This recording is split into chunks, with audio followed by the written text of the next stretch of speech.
Hello అండి, అందరికీ welcome to my channel. ఈరోజు నేను పిల్లలకి ఈవినింగ్ స్నాక్స్ చేస్తున్నానండి. పిల్లలకి ఎంతో ఇష్టమైన ఆలు స్టిక్స్ చేస్తున్నాను. ఆలు ఇలా కట్ చేశానండి, స్టిక్స్ లాగా. చూడండి, ఇందులో కొంచెం కారం, కొంచెం బియ్యం పిండి, కొంచెం మైదా పిండి,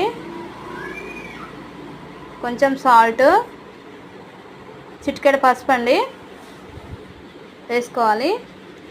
నేనైతే కార్న్ఫ్లోర్ వేయట్లేదండి, మీకు కొంచెం అవసరమైతే వేసుకోండి.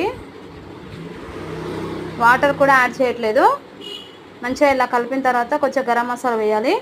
తర్వాత హీట్ అయిన ఆయిల్లో వేసి డీప్ ఫ్రై చేయాలి. అంతే అండి, డీప్ ఫ్రై అయ్యాక తీసేయాలి. ఇవి టమాటా కెచప్తో తింటే చాలా బాగుంటాయి. నా ఛానల్ని సబ్స్క్రైబ్ చేయండి. Thank you.